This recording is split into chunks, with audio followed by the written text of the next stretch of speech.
Assalamualaikum warahmatullahi wabarakatuh. Kami dari kelompok 4. Di sini kami akan menjelaskan tentang porositas, permeabilitas, dan SIP analis.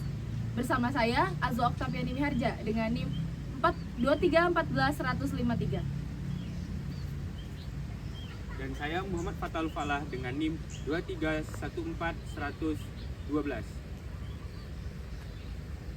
Dan saya Totuka Arya Widasena dengan NIM 2314100042.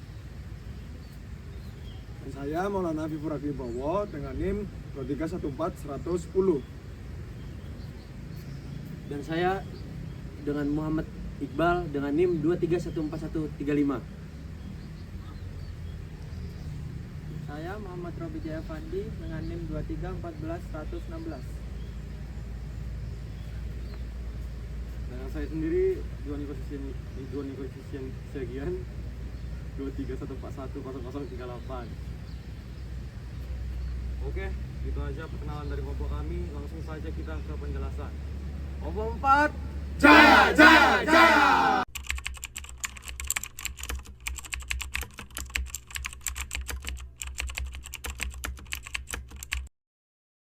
Saya akan menjelaskan tentang porositas. Porositas adalah ukuran besar kecilnya pori batuan atau jarak antar batuan sebagai tempat terakumulasinya fluida. Porositas dapat dirumuskan secara umum, yakni perbandingan antara pori total batuan dibanding dengan volume total batuan. Dan satuan porositas adalah persen. Adapun faktor-faktor yang mempengaruhi porositas, yakni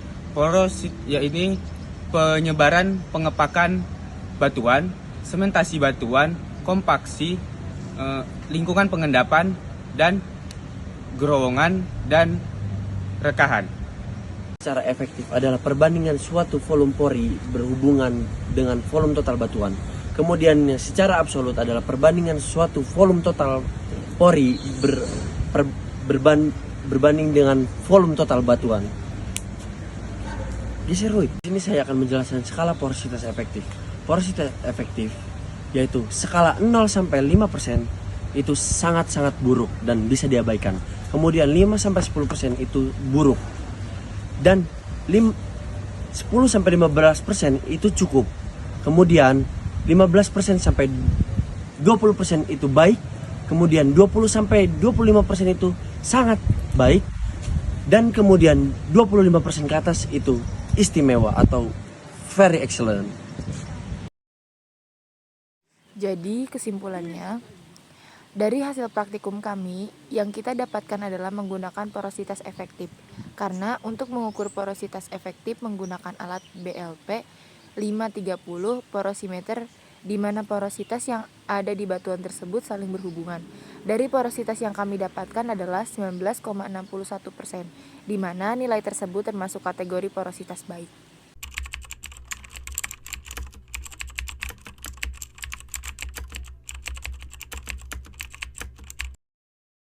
Permeabilitas adalah kemampuan batuan reservoir untuk mengalirkan fluida. Harga permeabilitas dinyatakan dalam satuan darsi atau dalam satuan MD, di mana 1 MD adalah 0,001 darsi dan rumus darsi adalah mu dikali Q dikali panjang sampel core per luas penampang dikali delta P.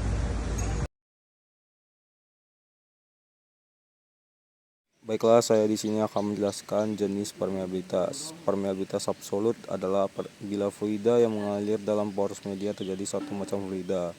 Permeabilitas efektif adalah kemampuan dari batuan untuk dialiri fluida dengan adanya fluida lain di dalam batuan tersebut. Ketiga, permeabilitas relatif yaitu perbandingan permeabilitas efektif terhadap permeabilitas absolut. Lalu saya akan menjelaskan juga skala permeabilitas efektif.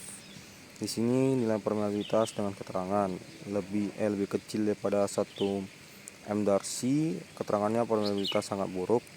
Lalu 1 M darcy ke 50 M darcy, permeabilitas buruk. 50 M darcy ke 200 M darcy, permeabilitas sedang. 200 M darcy ke 500 M darcy, permeabilitas baik. Lalu lebih dari 500 M darcy adalah permeabilitas sangat baik. Jadi kesimpulannya, Yang kami dapatkan dari praktikum adalah harga permeabilitasnya sangat buruk atau dapat diabaikan karena hasil dari setiap flow meter 10 sampai 150 kurang dari 1 md.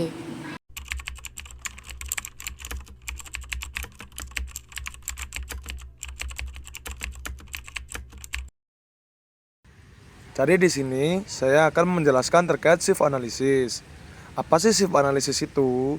Shift analisis merupakan penentuan persentase berat butiran agregat yang lolos dari suatu set shift, di mana setiap butiran yang lolos akan diakumulasikan untuk dapat mencari ukuran gravel pack yang tepat.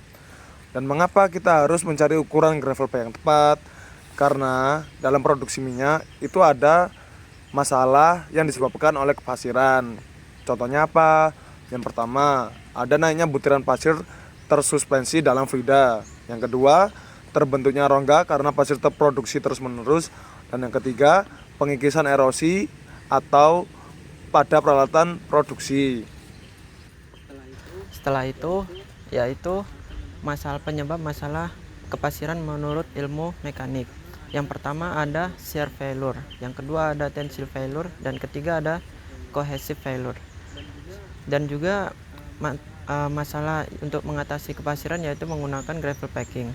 Tujuannya dipasang gravel packing adalah untuk mengatasi masalah kepasiran yang unconsolidated atau cemented, tetapi laju produksi terus meningkat. 3. Jadi kesimpulannya dari praktikum yang kami lakukan kemarin, kami mendapatkan perhitungan untuk menentukan ukuran dalam pemasangan gravel pack, yaitu sebesar 3,3, di mana ukuran tersebut termasuk kategori yang sedang karena 3 lebih dari C kurang dari 5.